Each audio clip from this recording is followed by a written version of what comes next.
Hey everyone, I hope आप सब अच्छे होंगे। लास्ट पार्ट में हमने देखा था कि विभूषियान पार्क में ही सो जाता है। तो चलिए आज की स्टोरी उसके आगे से कंटिन्यू करते हैं। विभूषियान जागता है जब उसके चीक्स पर कोई पोक करता है। गगा, प्रिटी गगा, मैं आपके लिए ब्रेकफास्ट लाया हूँ। वह ग्रॉन करता है और जागता है कि तभी उसे याद आता है कि कल वह पार्क में ही सो गया था। तभी वह बच्चा कहता है, गगा, मैं आपके लिए स्टीम्ड बंस लाया हूँ।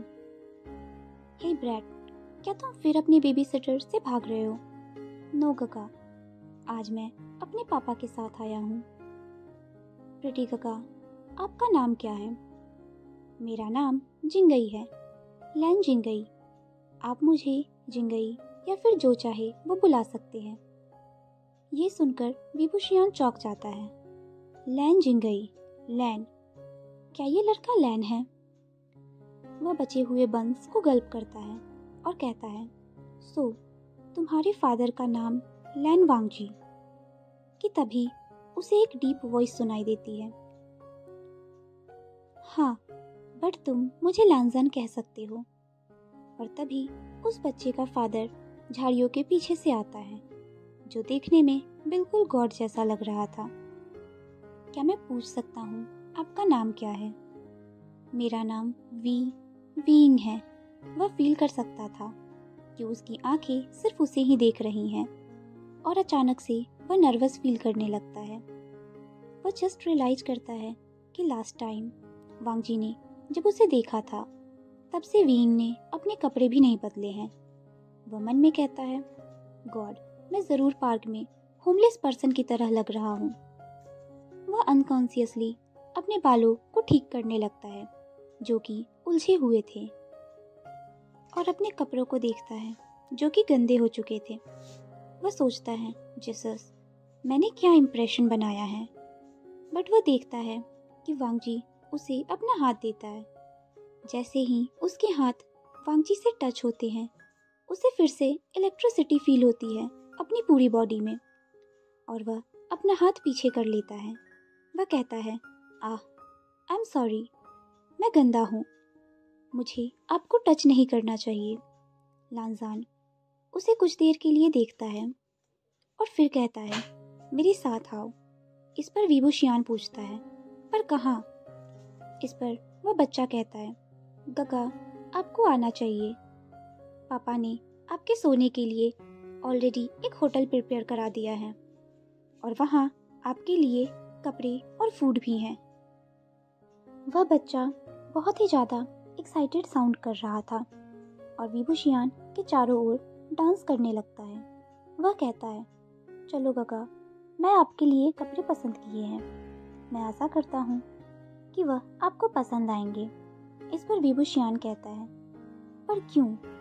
I mean, मैंने ऐसा कुछ भी नहीं किया आपकी इतनी काइंडनेस अर्न करने के लिए।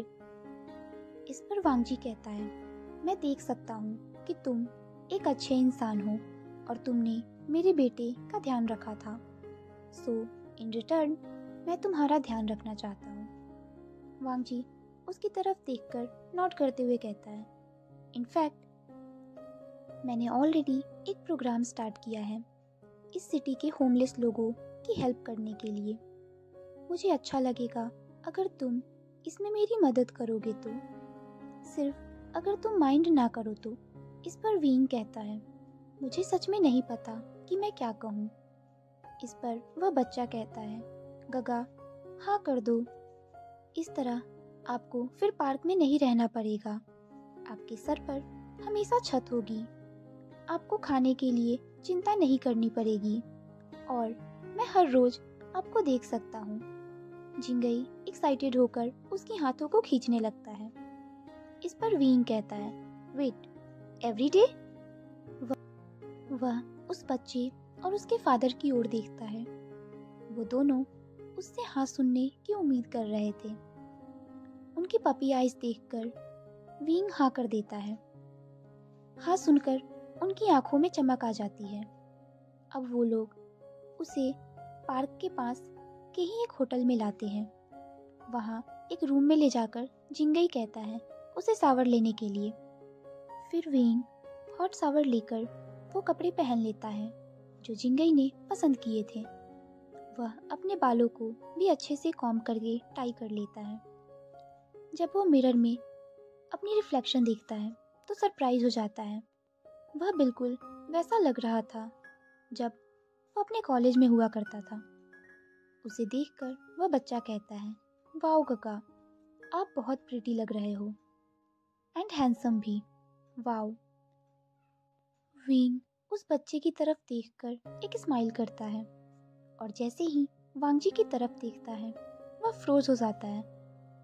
उसे वांगजी की नज़रों में हंगर दिखती है। वह बस कुछ सेकंड्स के लिए थी, बट थी। उसने देखा था, उससे कोई मिस्टेक नहीं हुई थी। यह देखकर उसे भी अचानक से नीड फील होने लगती है। वांगजी अब उसे एक बड़े से गोदाम में लाते हुए कहता है, ये हमारा न्यू हेडक्वार्टर होगा। हम यहाँ पर टेम्पररी होमलेस शेल्टर्स बनाएंगे एंड लोगों को फूड एंड जॉब्स भी प्रोवाइड करेंगे। मैंने स्पेशल अपार्टमेंट्स भी अरेंज किए हैं उन लोगों के लिए जो अपनी एक नई लाइफ शुरू करना चाहते हैं, ऑफ कोर्स लो कॉस्ट के साथ। जब वांगजी ये सब बता रहा था तब विभूषियान के दिमाग में बस यही चल रहा था कि क्या ये सब वो मेरे लिए कर रहा है। कि तभी वांगजी विंग की तरफ देखकर कहता है, तुम्हें क्या लगता है?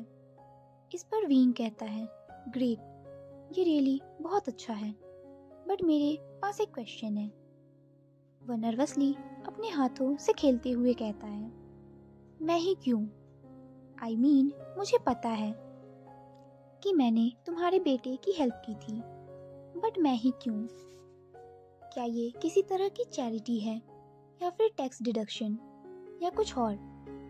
वह सच में क्यूरियस था जानने के लिए कि कोई इंसान इतना अच्छा कैसे हो सकता है। तभी वह देखता है कि वांगजी के कान रेड हो चुके हैं। इस पर वांगजी कहता है, मुझे तुम्हारे लिए फीलिंग्स हैं, एक अच्छी फीलिंग। विंग मन में बार बार रिपीट कर रहा था, I have a feeling, I have a feeling.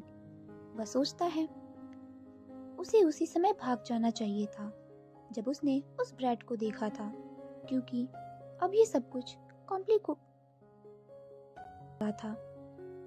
इस पर विभूषियान कहता है, क्या आप माइंड करोगे अगर मैं आपको जवाब नहीं दूंगा? मैं सोचना चाहता हूँ।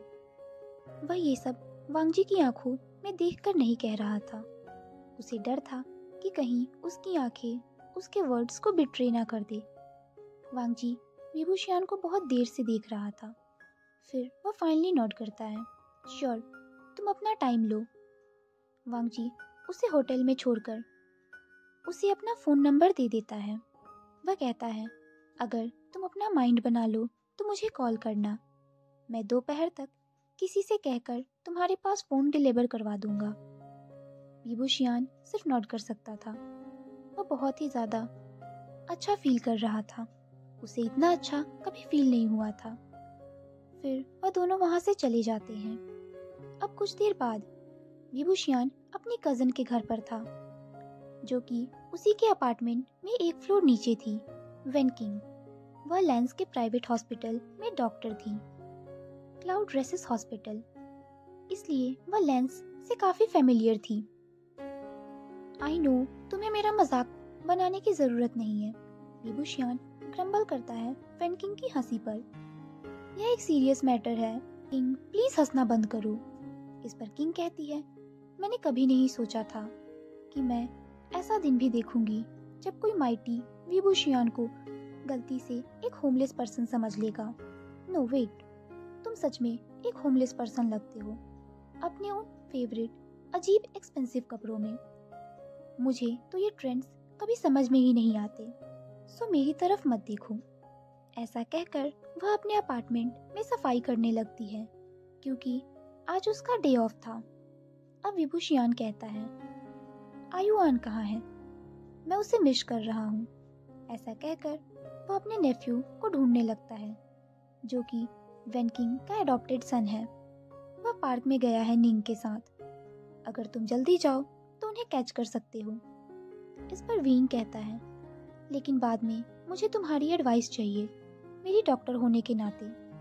आई स्वेयर, मैं जब भी उसे देखता हूँ मेरा दिल बहुत तेजी से धड़कने लगता है। इस पर किंग कहती है, मैं एक गाइनोलॉजिस्ट हूँ, ना कि कार्डियोलॉजिस्ट। सो जब तक तुम्हें प्रेग्नेंट ना होना हो तब तक प्लीज अपने इस फ्रेजाइल दिल के बारे में मुझसे कुछ मत पूछना। इस पर विभूषियान कहता है, टेल मी, मुझे क्या करना चाहिए किंग? मैं ऑलरेडी उसकी फैमिली के अंडर काम करता हूँ, बट अब वह चाहता है कि मैं उसके लिए काम करूँ, डायरेक्टली उसके अंडर। मुझे नहीं लगता मेरा हर्ट ये सब ले पाएगा। इस पर किंग कहती है, यू मीन तुम्हारा डिक ये सब नहीं ले पाएगा? एंड इसे एडमिट कर लो कि तुम सच में खुद को उसके नीचे चाहते हो। हाँ ये भी है, बट आई डोंट नो उसे लड़की पसंद है या नहीं। मुझे सच में तुम्हारी एडवाइस की ज़रूरत है। मुझे क्या करना चाहिए? क्या मुझे गायब हो जाना चाहिए? सच में विभूषियान, तुम लैंड से भागकर कहाँ जाना चाहते हो? इस कंट्री में आधे से ज़्यादा जगह उनका राज है। तब मैं फिर दूसरी कंट्री में चला जाऊंगा। इस पर किंग कहती है, हाँ, और अपनी प्रेग्नेंट सीजे को यहाँ छोड़ दो, जिनका डेट कुछ ही दिनों में आने वाला है। इस पर विभूषियान कहता है, आई थिंक मुझे आज रात बैठकर कोई बेटर सॉल्यूशन सोचना चाहिए। फिर वह कहता है, क्या तुमने उसकी वाइफ के बारे में सुना है? मैंने सुना है कि वह मर चुकी है। किसकी पत्नी? ऑफ कोर्स लैन वांगजी। इस पर किंग कहती है, लैन वांगजी सिंगल है, उसने कभी शादी नहीं की और ना ही उसकी कोई गर्लफ्रेंड है। अगर तुम उस क्यूट बच्चे के बारे में बात कर रहे हो जिसे वह अपना बेटा कहता है, तो वह उसके दूर के कजिन का बेटा है। उस बच्चे के मॉम के बॉयफ्रेंड ने उसे छोड़ दिया था और उसे बर्थ देते समय उसकी डेथ हो गई। मैं भी वहीं थी उस वक्त हॉस्पिटल में। उसके फादर का क्या? कोई नहीं जानता कि वह कौन था और ना ही किसी को फर्क पड़ता है। वह उस औरत को बहुत टॉर्चर करता था जब वह बर्थ देने वाली थी। लैन वांगजी ने उसका ध्यान रखा और बर्थ पेपर पर एज अ फादर साइन करके उस बच्चे को अडॉप्ट किया। यह सुनकर विभूषियान स्टन रह जाता है। क्या वह सच में इतना अच्छा पर्सन है? अब वह ऊपर अपने कमरे में आता है। वह अपना लैपटॉप, फोन चार्जर और अपनी कुछ बेसिक स्टफ्स को पैक करता है। जब वह होटल वापस आता है तो रिसेप्शनिस्ट उसे वेव करते हुए एक स्मॉल बॉक्स उसे देती है और कहती है, मिस्टर लैन ने मुझे इसे आपको देने को कहा था। इस पर वह सरप्राइज होते हुए कहता है, ओह मिस्टर लैन, क्या वो खुद आए थे? इस पर रिसेप्शनिस्ट कहती है, हाँ, वह यहाँ 1 घंटे पहले आए थे। मैंने उन्हें बताया कि आप यहाँ नहीं हो, तो वह इसे यहाँ छोड़ गए। विभूषियान उसे थैंक्स कहकर ऊपर आ जाता है। जब वह उस बॉक्स को ओपन करता है तो उसके अंदर एक फोन और एक ब्लैक क्रेडिट कार्ड थी। उसमें एक नोट भी था जिसमें लिखा था, मैं आशा करता हूँ तुम इसका अच्छे से यूज करोगे। मेरा नंबर ऑलरेडी इस फोन में सेव है। अगर तुम्हें कुछ भी खरीदना हो तो तुम प्लीज इस कार्ड का यूज कर लेना। इस पर विभूषियान सोच रहा था, गॉड, क्या इसका मतलब ये है कि वो अब एक सुगर बेबी है? इधर वांगजी वीन को याद कर रहा था और सोच रहा था कि जब विभूषियान बाथरूम से बाहर आया था वो कितना सॉफ्ट, कितना ब्यूटीफुल है। उसे देखकर वांगजी को हंगर फील होने लगी थी। वह इस मैन को टच करना चाहता था, उसे अपने पास रखना चाहता था। इससे पहले उसने कभी ऐसा फील नहीं किया था। यह सब उसके लिए काफी नया था। कि तभी वांगजी सोचता है कि उसे अपने ब्रदर को कॉल करना चाहिए, उनकी एडवाइस लेनी चाहिए। वह अपना फोन निकालकर अपने ब्रदर को कॉल करता है। फोन पर वांगजी कहता है, गा, अगर आपके पास टाइम हो तो क्या हम लंच कर सकते हैं साथ में? मुझे आपसे कुछ डिस्कस करना है। मुझे आपकी एडवाइस चाहिए।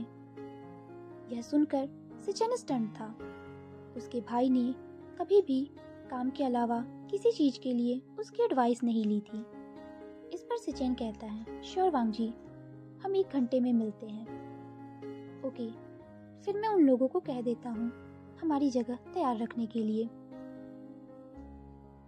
अब वांग जी और सिचेन अपने एक रेस्टोरेंट में मिलते हैं। वांग जी जब वहां जाता है तो सिचेन ऑलरेडी वहां आ चुका था। वांग जी सीधे सिचेन से अपने दिल की बात कहता है, गा, मैं किसी से मिला था। वांग जी ने हमेशा की तरह अपने फेस को स्ट्रेट रखा था, पर सिचेन को पता था कि वह बहुत ही नर्वस फील कर रहा है। सिचेन कहता है, वांग जी, तुम मुझे उसके बारे में और बताओ, तुम उससे कहाँ मिले थे? इस पर वांग जी कहता है, उससे पहले जिंगई मिला था। वह सारी बातें अपनी ब्रदर को बताता है। सिचेन उससे बहुत सारे सवाल पूछ रहा था कि तभी वह देखता है कि वांग जी के ईयर्स रेड हो गए हैं। वह शाई फील कर रहा था। वांग जी कहता है कि वह बस एक आम आदमी है जिसकी स्माइल बहुत ही ज्यादा ब्राइट है और उसकी आंखें बहुत ही ज्यादा खूबसूरत हैं, और वह होमलेस था जब जिंगई उससे मिला था। वांग जी अपनी फीलिंग्स पर असेम्ड नहीं था।